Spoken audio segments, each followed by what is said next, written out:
Bom dia, Max. Bom dia a todas as pessoas que estão nos ouvindo, que estão nos vendo pela internet. Então, para começar o nosso programa, como sempre fazemos, a gente vai começar com uma oração, depois uma reflexão e uma oração. Eu peço a todos que estão conosco, quem puder, que feche os olhos e nos acompanhe nessa prece inicial.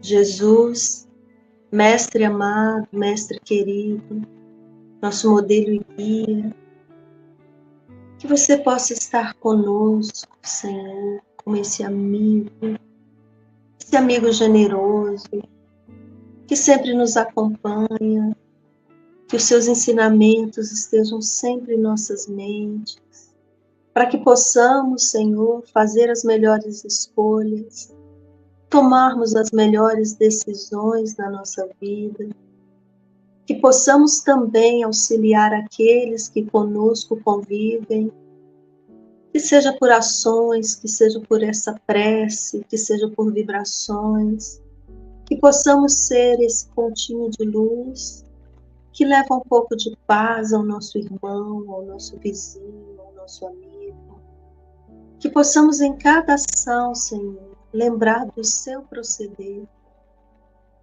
como o Senhor procederia, quais seriam as suas palavras, que possamos ter sempre em mente essa reflexão antes de agirmos. Te pedimos, Senhor, que nessa manhã tenhamos uma manhã tranquila, um decorrer do dia tranquilo, para que possamos manter a nossa paz e para que possamos também levar um pouco de paz. Ser conosco, Senhor, hoje sim, que assim seja. Agora vamos passar a palavra ao Max, que irá conduzir uma reflexão aí para a gente, não é, Max? Com certeza. Bom dia, Kelma. Bom dia, amigas e amigos. Vamos então examinar o nosso texto de hoje, que nos fará refletir bastante. Por favor, Francisco. Aí se encontra então o título Benfeitores e Bênçãos, está contido no livro Estude Vida, psicografia de Emmanuel e de André Luiz, pelo nosso querido Chico e pelo Val, dos dois médiuns. E o texto diz assim: confiemos nos benfeitores e nas bênçãos que nos enriquecem os dias, sem, no entanto, esquecer as próprias obrigações, no aproveitamento do amparo que nos ofertam. Pais abnegados da terra, que nos propiciam o ensejo da reencarnação, por muito se façam servidores de nossa felicidade, não nos retiram da experiência de que somos carecedores. Então vejamos, amigas e amigos, que Emmanuel, nesse texto, nos convida a refletir sobre a nossa parte na obra, né? Todos nós somos detentores de um benefício que a grande parte nem se dá conta, que se chama protetor espiritual. O espírito protetor, o espírito que nos guia, disseram os espíritos na questão 491, que foi examinada por Emmanuel nesse texto, que é a de um pai com relação aos filhos. Pensa, se você tem alguém no mundo espiritual que cuida de você como se você fosse um filho, pensa como você é feliz, como você é amparado. Isso te dá uma garantia, né? Porque são 24 horas, 7 dias por semana, 366 dias por ano, que você tem disponível esse pai ao seu lado, esse benfeitor que quer o seu melhor. Mas, tal como um pai, nós aprendemos com Jesus que nós temos que ajudar-nos para que o céu nos ajuda.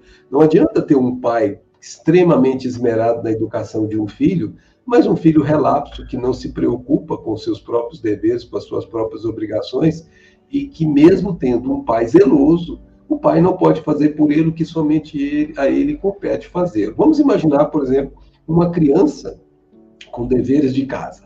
Ora, a criança chega em casa, já teve a aula, quer brincar, e aí chega o horário daquela parte da vida dela que ela tem que fazer os deveres de casa, e ela começa a ficar indisposta. Não, eu não quero, aquela coisa toda.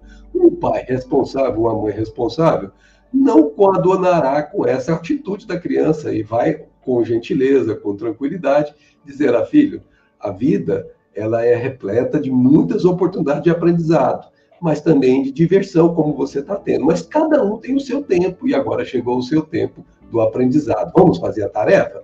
Ele fica mais predisposto. Aí a tarefa, vamos imaginar que seja um problema de matemática difícil pra caramba.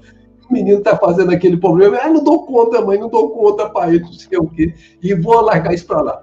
Não, meu filho, você não pode largar isso para lá, porque se você não aprender esse problema de matemática, olha o que vai acontecer com você. Isso é dar exemplo de uma pessoa que é analfabeta em matemática, como ela sofre na vida, e a criança começa a assimilar essas suas orientações, e ela começa a ter vontade de fazer o problema de matemática. E você oferece ajuda. Vamos lá, que tal você fazer por esse lado aqui?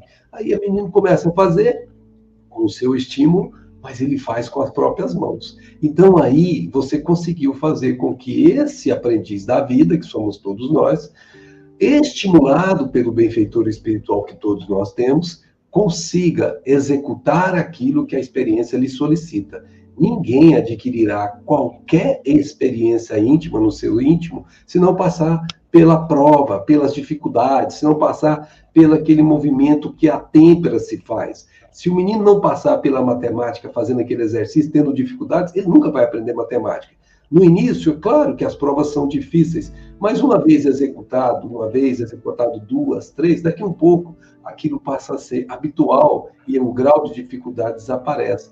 A vida é assim, ela nos enseja oportunidades de aprendizado e nós não vamos crescer se não tomarmos esses aprendizados para o nosso próprio proveito. Emmanuel chega a falar de uma comparação interessante. Ele diz, olha, a planta, ela precisa do ar para viver, ela precisa do sol para crescer, ela precisa do solo para poder extrair os vegetais. Ela não prosperaria sem água. Então, ela, obviamente, necessita de tudo isso, que é o amparo de fora.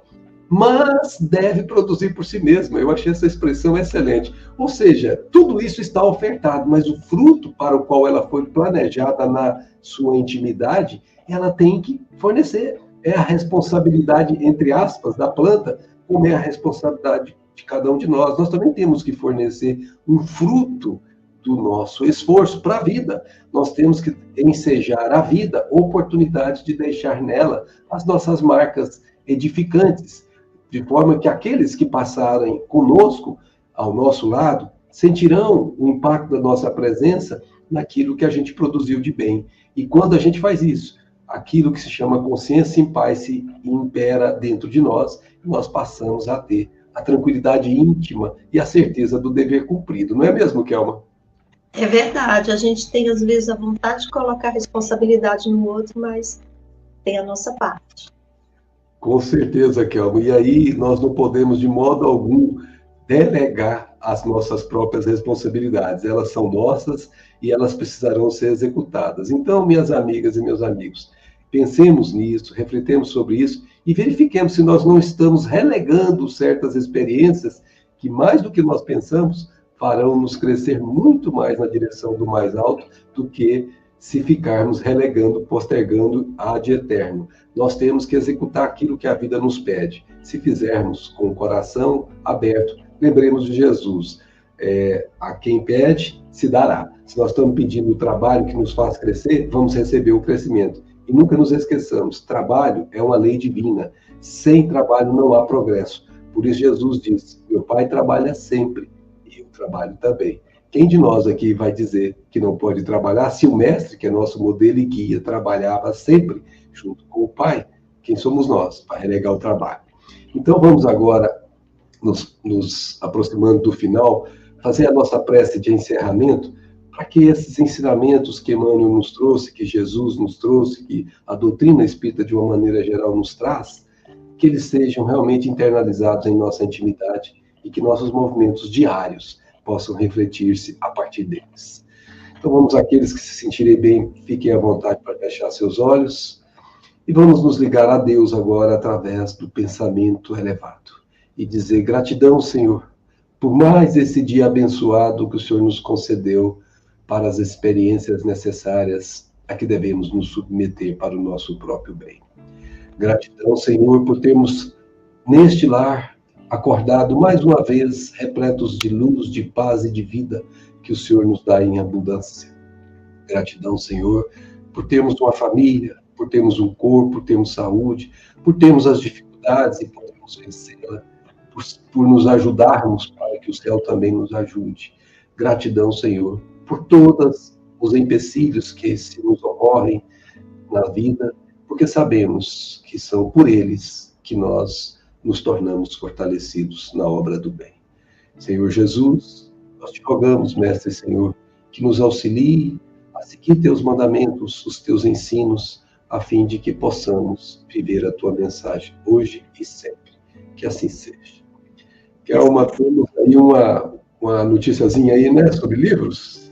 Temos uma notícia que nós entramos no mês novo e tem várias promoções novas lá na livraria. E se você quiser entrar no grupo do WhatsApp, você pega, olha para esse QR Code aí, tira uma fotinho dele, ou então entra lá mesmo no link da FEB Editora e vê como é que você faz para estar nesse grupo. E aí todo mês você vai receber as ofertas da nossa livraria, ok? Agora a gente vai chamar o Francisco, né, e a Edne, e daqui eu já me despeço, desejando a todos um bom dia. Bom dia a todos. Que a paz de Jesus esteja no ambiente de vocês, nos nossos corações, e que seja um dia muito bom hoje, produtivo.